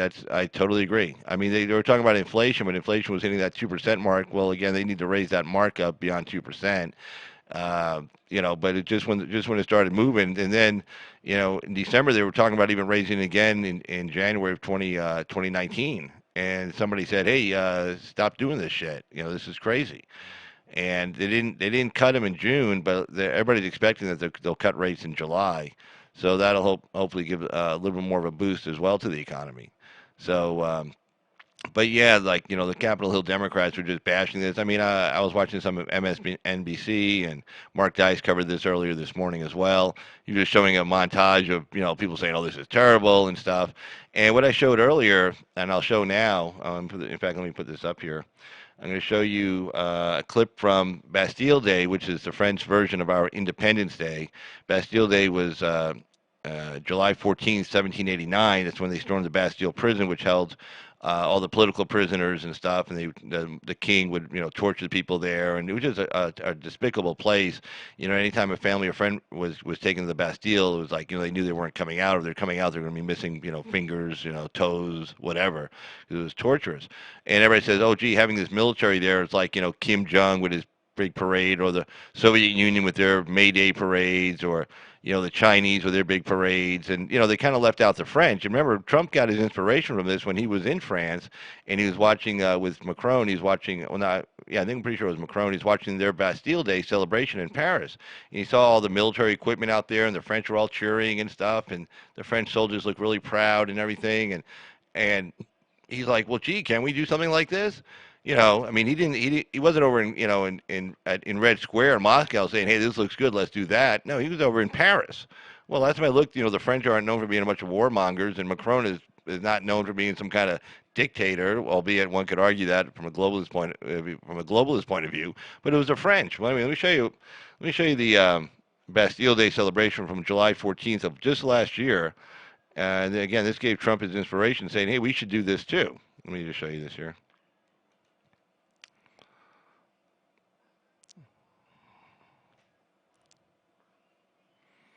And you see, this is the French armor. I mean, remember, Trump's talking about he had 2 M1 Abrams tanks and 2 Bradley fighting vehicles parked, at the mall, and everybody's like, "Oh my God, this is so militaristic." Well, look at this. These are the French, right here. This is Bastille Day in Paris, July 14th, 2018. They do this every single year, and it's a big event. Liberals, conservatives, they all love it. Everybody comes out to see this. They don't care. And you just see the looks on the troops' faces, that are sitting up in the turrets here. You can see the pride. They're just like, real, just the discipline, the pride. These are armored vehicles right now coming down the street, and they don't seem to have a problem. Like, "Oh, gee, what are they going to do to the streets?" They don't give a shit. If somebody stood up in Paris and said, "Well, we shouldn't do this because it might hurt the streets," I swear there'd be like 20 people, throwing something at the guy. I mean, again, they do this every single year.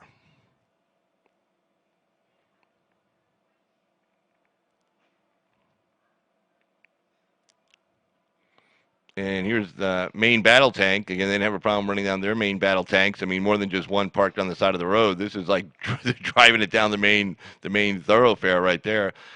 I mean, there's a whole bunch of tanks. That's not just one. There's like probably like 6 or 7 or 8 right there in a row. And you can see President Macron here in a couple of seconds. He's watching the parade. Of course, he's going to go to the parade. Everybody goes to the parade, and he has to go. I mean, he's the president. He's definitely going to be there to observe his troops, and they have a lot of pride in their military. They have a lot of pride in the French army. Here comes Macron up right about now.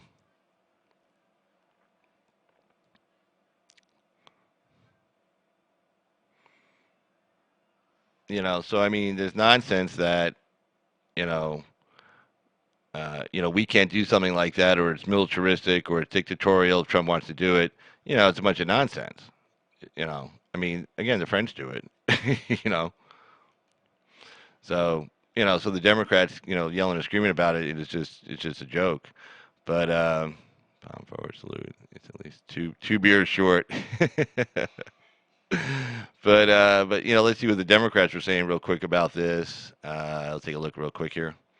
Okay, bashed by Capitol Hill Democrats. Democrats and pundits went ballistic Wednesday over President Trump's planned 4th of July extravaganza at the National Mall. But some tourists visiting Washington cheered the president's call for a bigger show of patriotism featuring the military on Independence Day. Yeah, I mean, these are our soldiers. It's funny how Trump can get these people so triggered they forget the big picture. I mean, basically they're saying, oh, we shouldn't be displaying the military. Well, there's a lot of in the same breath. Oh, we support our troops. We support the military. Well, I guess not, because I guess you support them like they should be not seen and not heard. Just send them out. Put them in the glass, and in case of needing to get killed, and break glass and send them somewhere to get killed, and that's okay. Trump's actually trying to pull them out of harm's way, and they're not letting them. They don't want. They want us to stay in all these foreign places. He wants to pull our troops out of harm's way, and the Democrats are stopping him from doing it. So anyway, as House Democrats started an investigation of government spending for the president's grand plans. Of course, it's it's July 4th. Alan Patterson of Palm Bay, Florida, was touring George Washington's estate at Mount Vernon, Virginia, and preparing to attend the epic fireworks show on the Mall on Thursday night. I think he's making a point to celebrate American history, Patterson, a Republican, said of the president. I don't think it's political. It's just a show of appreciation to the armed forces and the troops. And we all just heard his speech. I didn't hear anything political there. He talked about the accomplishments of Americans. I don't think he talked about one accomplishment of his the whole time, which is pretty good for him. And if he had, well, it's forgivable because that's, it's President Trump. He does that, but he didn't. He talked about separate Americans. He gave a lot of kudos to people who were in the audience. And one guy, I think he was surprised he was even named, the guy who arranged for 200,000 World War II veterans to go out to Arlington to actually see their, the bodies of their friends and stuff, and their fellow comrade in arms who had died in the field of battle. And you can see that guy was kind of teary-eyed, because he was, it kind of hit him, all the work he had done. And you can tell he did it. He didn't do it for any kind of credit. He was just somebody who just decided to do it. So then Margie McCarthy of Phoenixville, Pennsylvania, who was touring Mount Vernon with her daughter and husband, said, Mr. Trump seems like a go big or go home kind of person. That's what it is with everything. It's not unexpected.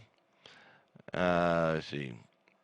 Mr. Trump said the salute to America, the Lincoln Memorial featuring Army tanks, a flyover by the Navy's Blue Angels, and a presidential speech will be really big. Well, he was right about that. A whole lot of people came out, that's for sure. And it'll be a show of a lifetime. Well, that was a great show. On Wednesday, military vehicles were positioned at the Lincoln Memorial in preparation for the festivities. Democrats and much of the media are furious. I mean, God, I was watching some of this. It was really sickening. Accusing Mr. Trump of politicizing the annual celebration. No, he's a commander-in-chief. He's a president. You saw Macron at his Bastille Day. I mean, was he not allowed to be there?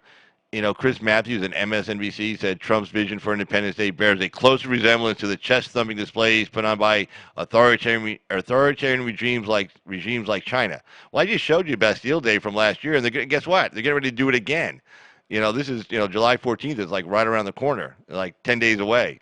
So is France an authoritarian regime? Do the French doing some big chest-thumping display also? And that this military display is dangerous. I mean, these people are this Trump derangement syndrome is real. I mean, these people are insane. MSNBC pundit Jeremy Bash, another idiot, said Mr. Trump's tribute to the military is dangerous.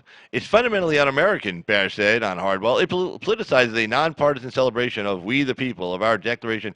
How is it un-American to have the military out there? I mean, he paid tribute to the military. I mean, he took a lot of time to do that. He went through all 5 branches of the armed services. You know, he started with the Coast Guard and worked his way right through all 5 of them.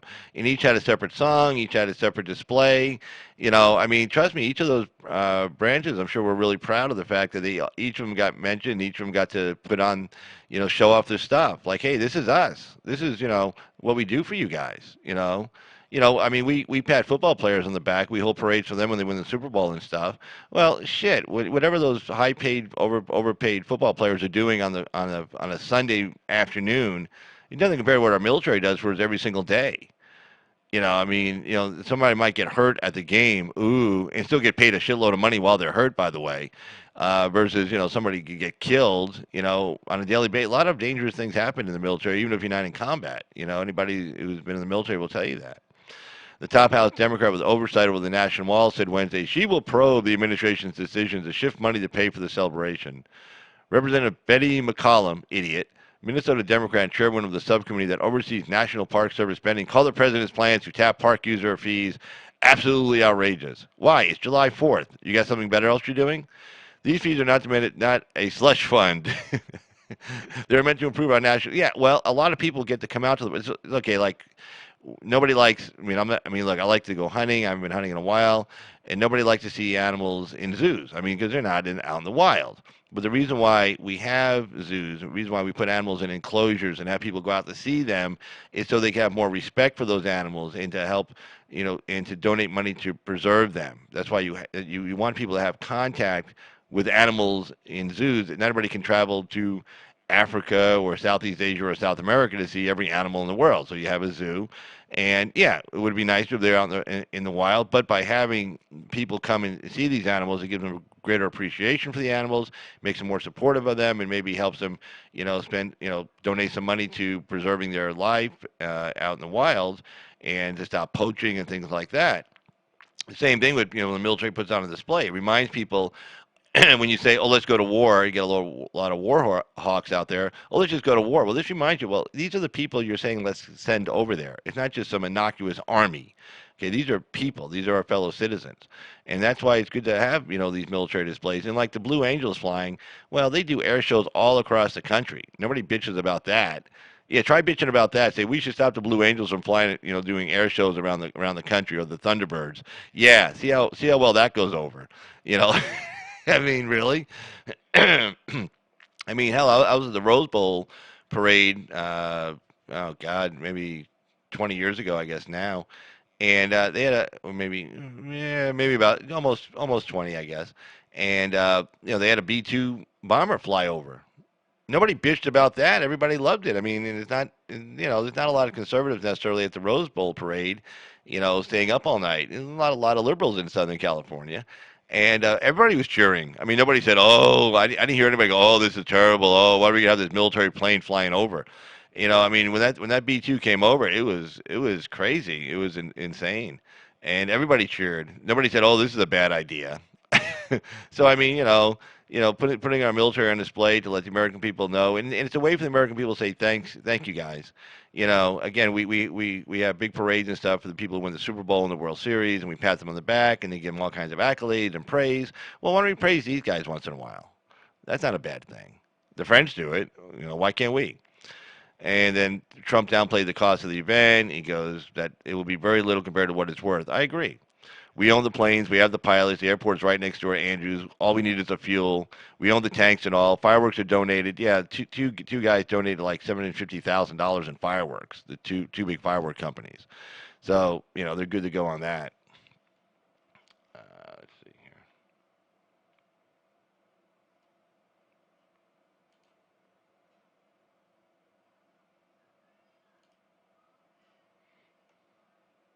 Joining the workforce, including former inmates and those recovering from opioid addiction. And the inmates, it's a very special situation. It's never taken place like this because the economy is doing so well. You're doing great in your states, but the country is doing so well. it's not so easy to get people, and good people, and they're giving inmates and people just getting out of prison, they're giving them a chance. And I have to tell you, the receptivity has been incredible. They're doing really well. Never happened before. All right, that was from a June 13th meeting. I thought they were showing something new, and I'm like, oh, quick, jump over there. But no, that was from a June 13th meeting. So yeah, we're good to go. But I'm not sure what time they're going to start the fireworks. If everybody knows what time they're going to do that, because I can clue back, I can definitely kick back into the White House feed or the Fox feed, whichever is actually showing it. I'm not sure. Let me see if I can. Let me jump over to the White House site real quick here and see what they got. If they have anything planned here. Let's see.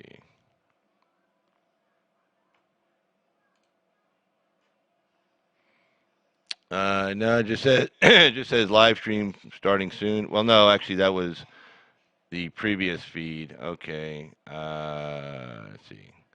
As a previous feed. Okay. So let's see. Let me go to their home. I'm going to go to their home page real quick here. Take a look.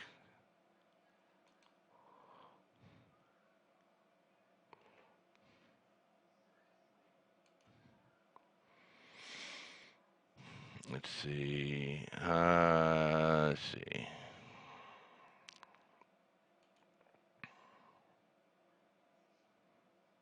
Not showing anything. In fact, I don't even see the upload on what they just did yet, listed on their homepage. Let's see.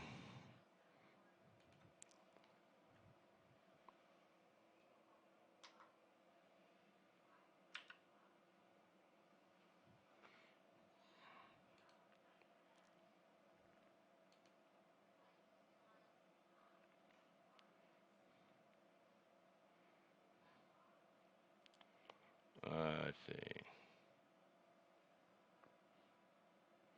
Nope, I don't see anything live there either. So I don't know, but oh, Effie Loves America, 9:07 p.m. Okay, so that's in 1 hour. So what I'm going to do is I'm going to go ahead and end the live stream right now, and unless somebody wants to call in, but I can end the live stream right now. And again, unless somebody wants to call in, talk about what we just saw, talk about the event, talk about whatever. I'll stay on. If not, then I can end the live stream right now. I'll start another live stream at, so you said 9:07 until 9:27. So I'll probably start another one at probably 9 p.m. in about an hour. Would it be 6 p.m. my time? So yeah, why don't I do that? So it'll be a separate live stream. So it'll be a separate notice up there. It'll have its own stream, separate stream card. So it won't be this one. It'll be the next one. I'll go ahead and post. I'll go ahead and post that up in a few minutes here, and then you can see that when that'll be starting and stuff like that. So, but yeah, I can just click right back into either the White House feed or a Fox News feed, whichever one. I think the White House feed is going to be covering it. If not, I know Fox News will probably be covering it. Actually, all the networks actually said they're going to cover the fireworks. They were just refusing to cover this for some reason. I don't know why. Why would they not cover?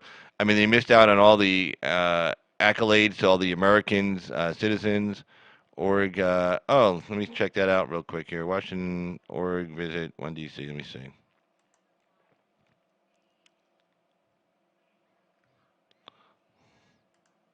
If you love the fireworks at the Rose Bowl, just wait till you see them on the National Mall. Okay. For the July celebrations. Yeah, 9:07. Okay, cool. All right. So what I'll do is I'll set a live stream up for 9 p.m. Eastern time. I'll end this live stream and I'll set up one up for 9 p.m. and I'll post that within about 5 minutes or so. So anyway, for everybody who's been in our chat room, everybody's been viewing us, everybody who'll be viewing us later, I want to thank everybody. And for Carl's opinion, this is Carl, and we'll see you in about 1 hour. So grab a bite to eat or something, whatever you got to do. Go to the bathroom. Who knows? And we'll come back at 9 o'clock, and then we'll click into to the fireworks. All right, guys. Take care. Bye-bye.